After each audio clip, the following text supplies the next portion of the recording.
Research. Paano pa palalawigin daw? Anong klase ng variety na ang dapat itatanim? Meron din po.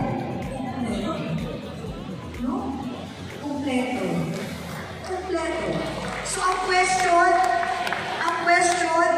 yung mga inatasan para gawin ito. Sa Quezon, gumawa tayo si FIDP, di ba? Dr. Lisa, ka dito, sama ka sa akin para ikaw magpapatunay. Paspasan po kami. Sabi ko, makipag-ugnayan sa lahat ng agencies na inatasan ng batas na gagawa. Tingnan ninyo, alalayan ninyo paano maa-avail ng mga organizations and ng farmers yan. Ginawa natin lahat. Sa dulo, hindi mo na alam kung saan nila ibinibigay. Nababa na lang sino po ang nakalista.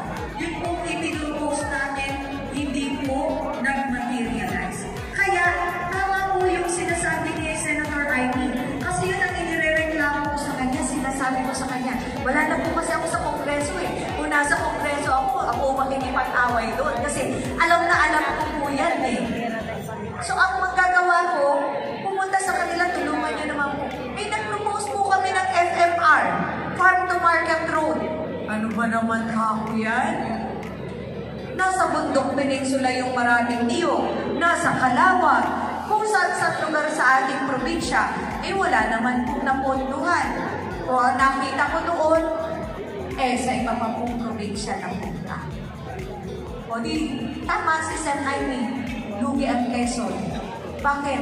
Ito po ang pinaglaban ng mga ninuno natin. So yun yung mga bagay na hindi namin kontrolado. Kahit nakikipaglaban kami, para po kaming sirang plaka, naiiyak na ako most of the time. Bakit? Kasi very passionate ako dito. No?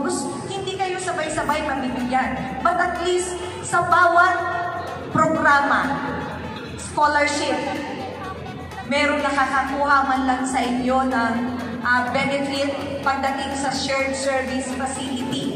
Yun nga pong ibinigay na pondo ng White Copra Processing sa Tagkawayan.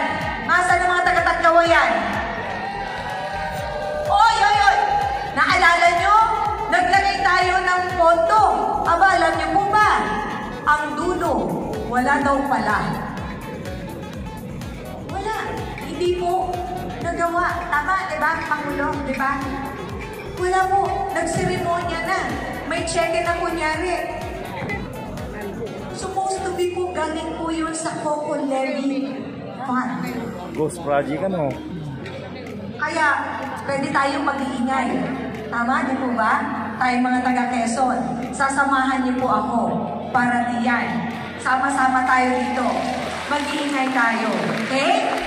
So, ito pinapaliwanag ko. So, ano pong ginawa natin? Doc Lisa, kasama ang Sirka, gumawa ako kayo ng sarili nating roadmap.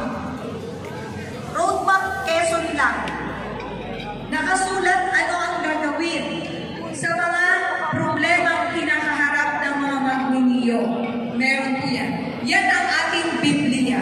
Yan ang susundan. Okay? We hope to implement, inaasahan natin ma-implementa taon-taon, ano yung mga paiintinin natin, no? Yung may planting, may pinag-uusapan po kami, i-replicate na natin yung nasa Zamboanga. Kasi po, pag-iingin po ako sa kanila ng mga pananim, may binanggit po si PCA kanina, di ko alam kung sino sa inyo ang recipient, we hope to propagate. Mas marami pa, tama po, na mga bagong tanim natin. Na sana ibalik yung programa na dati na nagtanim kayo pero binabayaran kayo. Tama po ba? Diba? Ganun tayo. Meron pa po ba ngayon yan?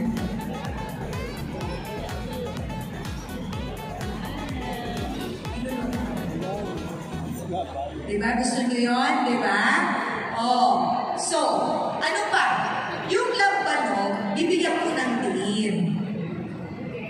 Kasi sa inyo po ba yung nagagawa natin?